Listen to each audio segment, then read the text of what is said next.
That's what the movie's actually about. It's not about elites. It's about how hot people just fucking get to do whatever they want. Like Sidney Pollack. Like there's all these hot women taking advantage of these rich people, doing their drugs, dying in their houses. Sidney Pollack will go to prison for murder if the police showed up there, he would get arrested. And he's like, they're her fucking drugs. Yeah. It's like, and he bought them for her. Boom. Yeah. Yeah, that's like the line repeating shit. That is how his character gets through medical school. Like, I don't believe he has the competence to do it, the character, but just he goes through there. They ask him questions. He repeats them back like this, and they give him his doctor uniform. They give him his gun. I like to imagine and shit. Kubrick only used the takes where Tom Cruise forgot the lines. It was originally a different line, and he was just stalling. You know, they're like, "Do you want to go to the party?" He's like, "Do I want to go to the party?" Checks his hand. Yeah. Yes. So he gets a phone call, and like thus begins his sort of like nighttime odyssey, like, you know, into the dream world night of New York City. So again, he goes to his client's house, another incredibly wealthy family. The daughter is a very like sort of elegant and very attractive, slightly older woman who is shook up by her dad's death, and they're in the bedroom, and like the body is just like in the bed. Yeah. And they're right next to the dead body. Is shaken up, but then like it becomes clear that the reason she called Tom Cruise over is because she wants to have some like grief sex. Yeah. And begins like sort of coming on to him in a very weird, awkward way. She tells him about how she's getting married, and he's like, "You're getting married? That's wonderful." And she's clearly like not happy with this like, you know, math professor that she's engaged to, and they're going to move to Michigan, and she doesn't want to do that. And then she just like kisses him, and he's like, "I can't do this right now." And then her fiance comes home, who is played by Greg from Dharma and Greg, and one of the lead FBI agents on Criminal Minds. Yes, which, just as a slight digression, is probably the worst TV show I think I've ever seen. But weird to see Greg show up. It's that bad. I've never seen it. It's one of the most arduous and like just formulaic of any genre of the sort of like crime investigating shows. I would say and this is an especially ignominious performance for him, because he comes in and he is the math professor fiance that she does not want to move to Michigan with. She wants to sleep with Tom Cruise. He is, I would argue, as handsome, if not handsomer than Tom Cruise. 3 feet taller than Tom Cruise. Like, at least 6 inches taller than that man. How bad is his dick? Like, this character, Carl, trash dick. Yeah. It has to be. It's the only thing that makes sense. Just he was like also a fish hook. He was also just using the daughter to have sex with the dad. That's why she's sad her father died, but she's finally free to leave this prison. So this is a tangent. You can probably edit this out, but you should do a PAX television episode. Like, do you remember PAX television? Oh yeah. Is that like the Family Network? Yeah. It was like some station, but the shows on that were fucking great. Diagnosis Murder, that like Scott Baio show where he was like a doctor. You remember any of those? I don't remember any of those. Oh yeah, you should look into it for sure. PAX was great. How do we like get that? Like, is it? I don't know, any of man. it, like, it's on hard Hulu to or find. anything? Have you seen Diagnosis? No, I've never Murder? seen it. That's with Dick Van Dyke. It's Dick Van Dyke, and then his real life son, and he plays the chief of staff at a hospital, or chief of medicine at a hospital, rather. And then he solves murders that happen in the hospital as a doctor. So just like, it's Quincy M.E., but like in a hospital. Yeah, it's just like, you know, just bullshit where they take something like a regular procedural or whatever, or medical show, and then they add like a spin to it. Okay, so Tom Cruise leaves that house. He leaves the horned up, grieving daughter with her, you know, limp dick math professor boyfriend, and, you know, begins walking the streets of like, I guess it's supposed to be like Greenwich Village or something, angry and like, you know, hitting his fist into his palm because he's like so mad. Oh, he's so again. I need to stress again. I need to stress again. He is insanely broken up about his wife saying that she thought about fucking a guy one time and didn't do anything about it. Then he's accosted by a group of guys that like look to be like sort of Archie, Jughead, Reggie, and Moose out on the town from Riverdale, and they're like, "Look at this switch hitter coming up! Nice jacket, nice overcoat, faggot." Yeah, this was maybe the most puzzling scene in the entire movie, because it's like, yeah, no, like groups of young men can be like aggressive for like anyone can be like aggressive and drunk for no reason, but it's like they're bullying him because he's wearing an overcoat. That's the gayest winter wear. Well, that's the thing is, I'm fairly certain that they were going off to fuck each other because the way they went to that instantly, one of them even turned around and pointed at his ass, was like, "You want this? You want to fuck my ass?"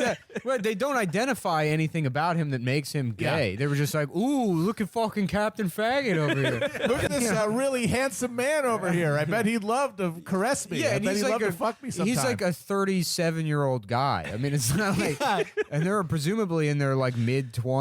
It's like this has never happened. So he gets accosted. He's feeling emasculated by his wife confessing one fantasy that she had. Then Archie and Jughead gay bash him on the street, emasculate him further. Yeah, not good. And he gets to the point where he's sitting on a corner, and again, just like in the weird bygone dream era of 1997 New York. And I should underscore the other like uncanny sort of dreamlike part of this movie is that other than a few second unit shots of like taxis driving in New York City, all of the nighttime and daytime outdoor shots in this movie of streets are total facsimile recreations of New York that was done on a soundstage in London, like a gigantic like airplane hangar soundstage, where it was just like every little detail from like the little New York lottery stickers on the kiosks to the names of the stores are all a fabrication. They're all invented. It creates this weird like ersatz reality. I don't know, man. IMDb trivia told me that they actually filmed that at the New York casino in Las Vegas. And honestly, to make Tom Cruise look taller. The Empire State Building. Yeah. I'm actually 37 feet tall. So again, in this weird dream world version of Manhattan, he's just waiting for like a stoplight to change and is immediately propositioned by a lady of the night. yes. And it doesn't look like Manhattan at all. It looks a little bit like fucking like McDougal Street in the West Village. Yeah. Maybe a little bit like that. But it's like nobody who lives in New York is hanging out on fucking like St. Mark's every night. So he's feeling so emasculated that he decides to kind of like reclaim his manhood by immediately just saying yes to a woman who's like, "Do you want to have a good time? Have a good time?" She's like, "Yeah, I live right here." He's like, You live right here. "Okay."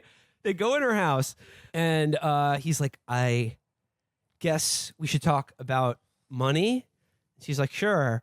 How does 150 sound?" Then he's like, "What do I get for $150?" It's like, No, yeah. No, this backs up my theory on the movie. Yeah. Like, he legitimately does not know what she's selling. No, the best part, yeah. So she's like, we should talk about money, and she says, well, it depends on what you do, and he says, what do you recommend?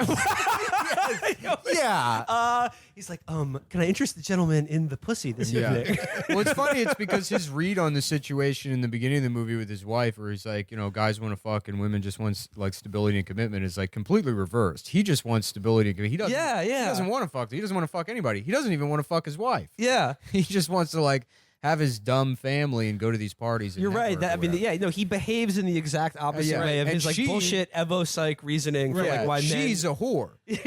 Like she should just be able to be a whore, and he should be able to find a man to get married to. He's like, whenever he tells Sidney Pollack, like, that was a wonderful party last night, he really means it. He had a great time. He loved meeting like another doctor or like a lawyer or a guy who works at the art museum. Yeah, the way he's like, I went to medical school with that guy, it's medical school. I'm sure you had friends, but it's not like You were partying all the time. you weren't partying. This wasn't a guy you grew up with. Yeah. It's like I went to a professional postgraduate school for a while, a little bit with this dude who left, and he's like, Nick Cunningham, you son of a bitch. And then, like just boys, and he's like, hey, I do shitty piano with this dive bar, and he's like, I will be there for sure. Like, while he makes time for it while going to watch his patients die. He's like, I should check in on that guy Nick. I haven't thought of it all. Yeah. Until I saw him the other day. This is why it's such an alien character. He loves social engagement. Like, he just, anytime there's an obligation, he will be there. Meanwhile, half of the Upper East Side is dying in his waiting room. So he's with this woman in her apartment, and she like begins to undress and be sexy. And again, he still has his leather gloves and overcoat on. He's like hugging himself out of fear and apprehension, but he's saved by the bell from a phone call from back home. It's Nicole Kidman calling on him his cell phone and just saying, hey, honey, just want to like checking in here. Are you going to be home later tonight? And he's like, it's really hard for me to talk and get away right now. I'm looking at a dead body. I've been doing mouth to mouth for the last 3 hours. I've been going to different women's apartments, looking at their dead dads and going, that's crazy. Oh, Felix, you brought up that the daughter character who comes on to him is the character who's like, my dad just died. Could you like fuck me? Groundbreaking character. Yeah. Kubrick really is a genius. He anticipated all of this. Yeah. So for some reason, talking to his wife on the phone puts him out of the mood. And he's like, look, I got to go, but I still want to pay you. You know, he respects sex workers. He paid her for her time. He's not going to waste her time. Mm-hmm. He gives her the money, heads back out onto the street into the night. Can I admit something? Yeah. I like went to the bathroom during that part. And when I came back, I thought the implication was like that he just fucked her really good. She refused payment. I was really paying attention, and I was like, "Damn, I guess he is like pretty good at piping." No, he does No, nothing of the okay, sort. yeah. Does No, not- I read the Wikipedia later on. Okay, because when I talked about it, you guys were like, "No, he didn't fuck her." So then he's back out on the streets at night, and then lo and behold, what is it? He's walking past the Sonata Club, in which, you know, we should say earlier, one of the people he meets at the Christmas party in the beginning, his med school friend Nick Nightingale, who tells him, he's like, I'm a jazz man, and I've been playing at this club. Yeah, I left medical school, incurred all the debt, left medical school so I can leave my family in Seattle to play piano for pedophiles in New York. So he goes into this dive bar, and by this point, another thing I'd like to note about this movie is it's a Christmas movie, and there are no fewer than a dozen separate individual instances of Christmas trees And lights, too. and They're Christmas all over. lights in the interiors of this movie. So he goes into this dive bar to see the jazz man play, and he says hello to his friend Nick Nightingale, the jazz musician, who, again, they have a totally weird, stilted friendship and relationship with one another. And they're like, how you been, you old bastard? Real good. What are you up to? And he's like, oh, I got another gig later tonight. But get this, it's so crazy. Like, they don't even tell me what the address is. And I play the piano blindfolded. And he's like, this I got to hear more about. Which it like in the real world, that would suck. Yeah. There's no way you would be like, I got it. This has got to be great. It's probably Dan Ninen is also performing at that event. It's a corporate gig. Yeah. They think it would be funny if the guy can't see. They think that's what makes a piano player good, is if he's Ray blind. Charles. Yeah. So while he's there at the table, he gets a phone call and writes down Fidelio on a cocktail napkin.